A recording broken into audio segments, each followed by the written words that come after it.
Hi everyone, welcome back to the channel. Today I've got 8 new cards to show you from the Boomsday project, so let's get right into it. So the first card for today is a neutral legendary. It's called Subject 9. It costs 5 mana, has 4 attack, 4 health, and is a beast. So the stats are pretty weak. It has a very powerful effect though, which draws 5 different secrets from your deck. That is pretty interesting because, you know, if you've got draw 5 cards from your deck on a 5 mana 4/4 card, that is pretty impressive. The problem is with this card, and why I don't think it's especially good, is because you do have to play those secrets after you've drawn them. So drawing them and getting them in your hand is great because it thins out your deck from weaker top decks. So secrets are lower cost cards generally, so if you pull them all into your hand, not only does it give you the option to play them, but it means you don't top deck them later in the game. So that is a good effect. The problem is you have to have a lot of secrets in your deck to make this work. Most secret decks don't usually run that many secrets. So if you draw the secrets before you even get Subject 9, remember there's only 1 of this because it is a legendary, then you may not draw that many secrets from your deck. But to be honest, if you were able to draw 2 or maybe 3, that's still pretty good value. The problem is, does it really make a secret deck stronger? Mysterious Challenger was in the game, and that was incredibly powerful because what it did was it drew the secrets and then played them instantly. So that really had some huge positives. This does not play them. So and because it's drawing 5 different cards, maybe you can't even play it unless your hand is a certain size. Secret Hunter could obviously benefit from this because you do need the secrets in your hand to play them, then to play your Spellstone. The problem with that is that if you're playing Spell Hunter, for example, then this minion gets in the way of Heroic Er. So if it's in your deck, you can't play Heroic Er and fill your hand with random spells. Also, you can't play this till turn 5. So let's say you play this on turn 5, you draw a bunch of secrets, you play 2 of them on turn 6, then you can play your Spellstone on turn 7. Well, that's a little bit later in the game and easier for your opponent to deal with. You want to be playing your Spellstone on turn 5. Still a cool card. Not many good secret decks at the moment in the game, so I don't really think this one will see play. Moving on now, we've got a really interesting spell. This is the legendary spell for the mage class.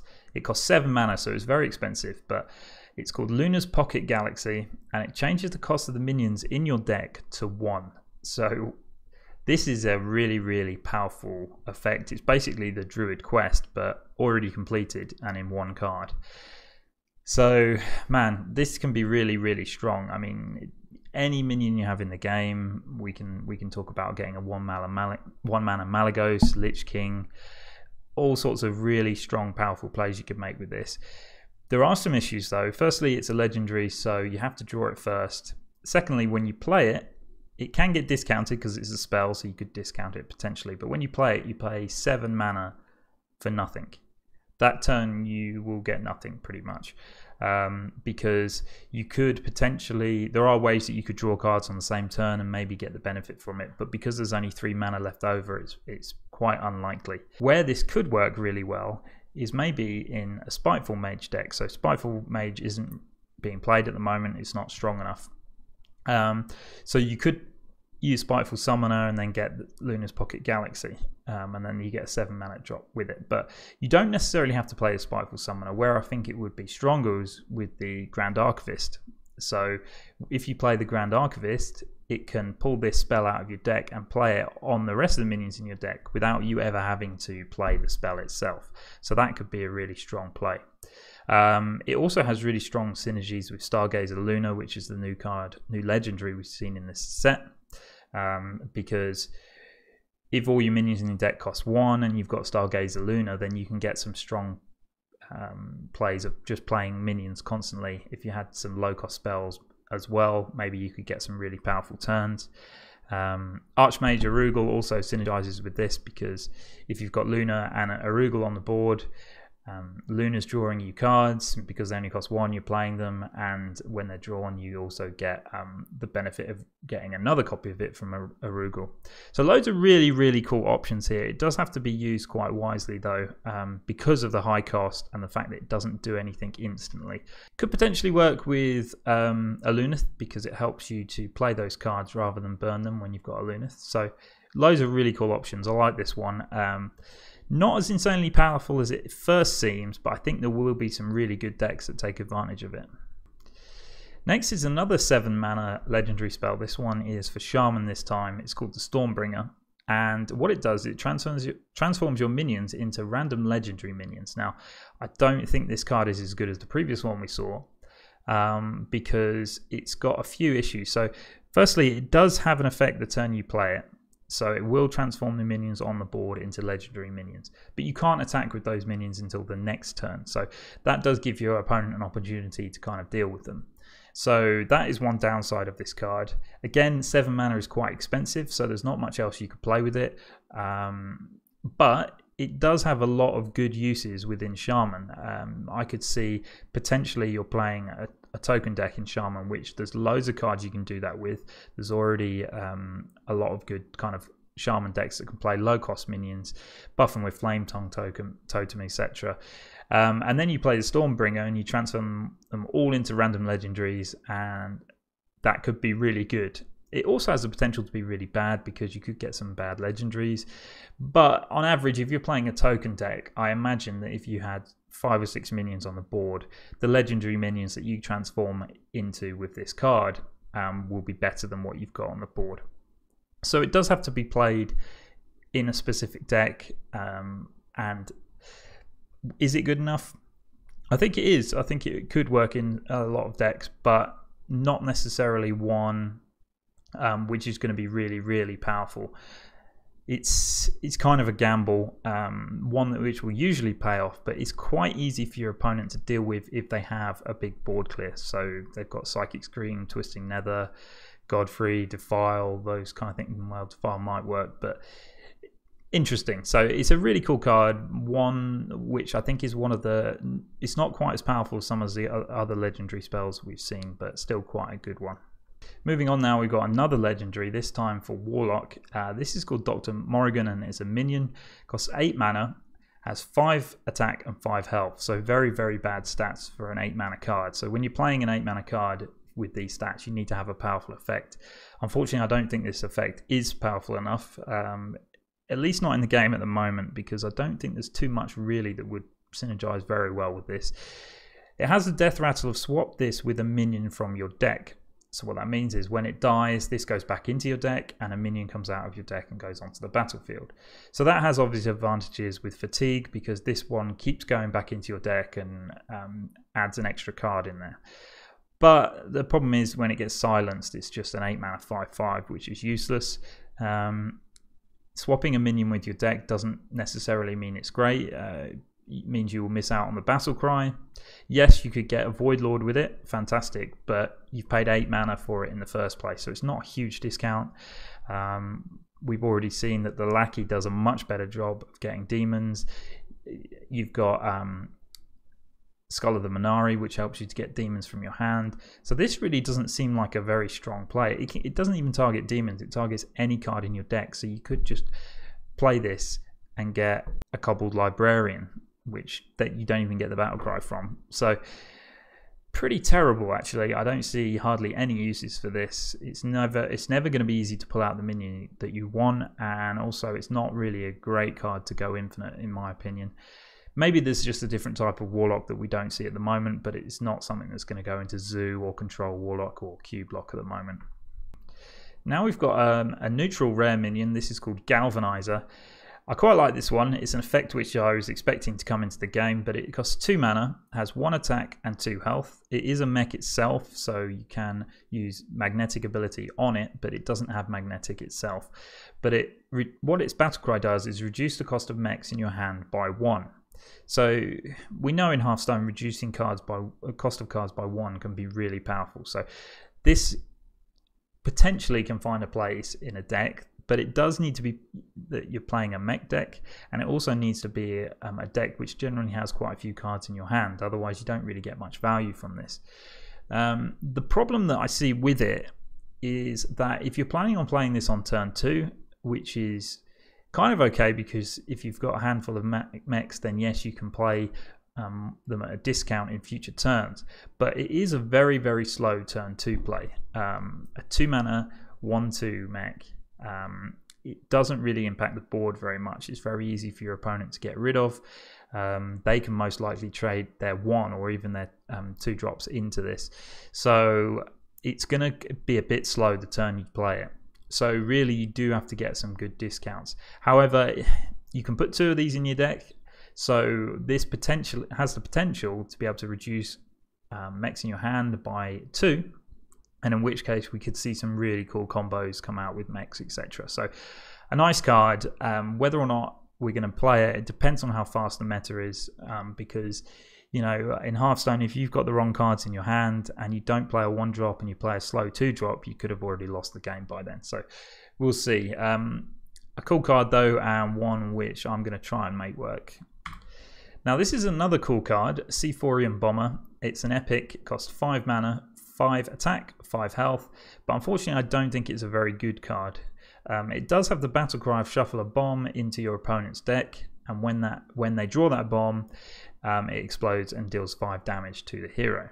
Now there was already a warrior legendary with a very similar effect to this called the Iron Juggernaut, and what that did was it was a 6 mana 6/5 and it shuffled a bomb into your opponent's deck that did 10 damage when it was drawn. So the effect's better. It does cost 1 mana more, but that didn't see play. It was only in warrior, so you know it didn't necessarily fit into the decks that they were playing at that time. This one can go into any deck, so I think it probably has some more uses, but I still don't think the effect's that great. Yes, it will be fun. It will definitely be fun to try and put as many bombs into your opponent's deck and do some really cool stuff from it. And with the new expansion, there are some cards that support this. You could use Augmented Elic, which is the card that shuffles. When you shuffle a card into a deck, it also shuffles 2 cards. So you could play it with Elic and your opponent would get 2 bombs in their deck. But again, that only does 10 damage when drawn. Now, a lot of games of Hearthstone don't go that long. If you're playing against aggro decks, for example, you could either beat them or they could beat you by turn 6. This sort of card really needs the game to go long, or it needs you to draw cards from your opponent's deck, or them playing some kind of fast draw deck. So not necessarily one that I think is going to see a lot of play. Yes, there will be some meme decks trying to make this work. It does kind of counter some of the rogue archetypes that we might see. So Miracle Rogue, for example, it's a bit of a punish against. And 5 mana 5/5 in stats isn't terrible, so you're not going to take too much of a tempo loss if you did play this. But Myra's Unstable Element in Rogue as well, this could be a bit of a punish for that, because if you played 2 of these, when they play Myra's Unstable Element, they're guaranteed to take 10 face damage, which could be significant. However, I'm not sure this will see too much play in too many decks. I think it's just a specific one which is kind of leaning towards more of a meme deck. Next we've got Void Analyst. This is a Warlock rare card. It costs 2 mana, has 2 attack and 2 health, so average stats. It is a demon and it has Death Rattle, give all demons in your hand +1/+1. This card, as of today, as of the game in the Witchwood, is not very good. Nobody would play this, I don't think. It feels like a zoo card, because if you play this and buff your demons in your hand, it gives you that extra value and extra tempo that you need. The problem is, well, there's a lot of problems. Firstly, it's a death rattle, so a battle cry is always much better because you can plan exactly what cards you have in your hand. Death rattle, you're never quite sure when it will go off, and it can be silenced. Secondly, if you're running this, it means you can't play Prince Keleseth because it's a 2-drop, and Prince Keleseth buffs every single minion in your deck, so it's much better.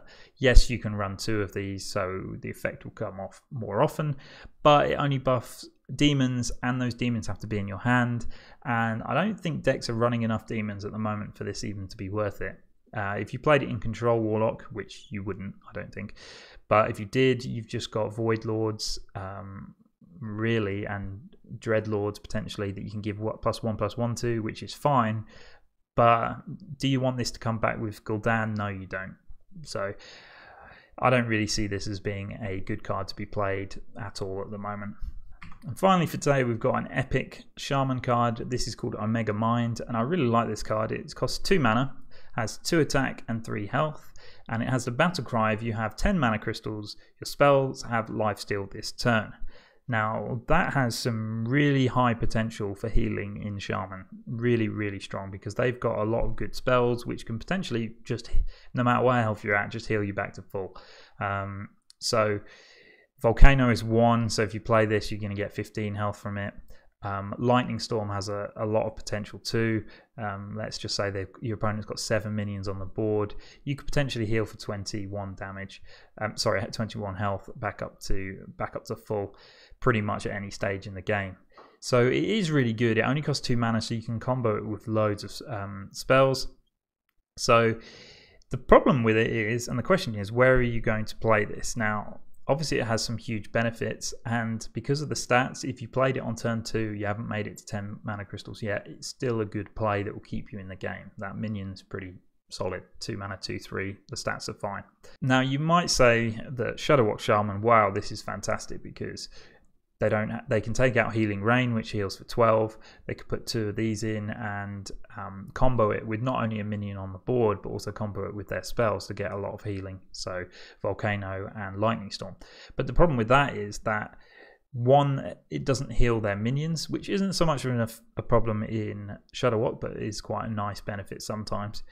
But it's also means you can't run Prince Keleseth because it's a 2 mana card, and at the moment Shadowwalk Shaman does run Keleseth. Also, to get the healing, you do have to combo it with another card, so you need 2 cards rather than Healing Rain, which is just 1 card. So not sure which deck it will go in at the moment, but I really quite like it because it gives Shaman extra options to create a more risky deck that you could then heal back up with this very strong card like this. So a pretty good one. Omega has been a bit of a mixed bag so far. Some have been really good that I've seen, some have been pretty bad. This one I think is just a little bit above average, and one which I think Shaman will try and fit in. Alright guys, that's all of the cards for today. Let me know which one is your favourite in the comments. Let me know what you think. Do you agree with me? Do you disagree? But thank you very much for watching, and I'll see you in the next video.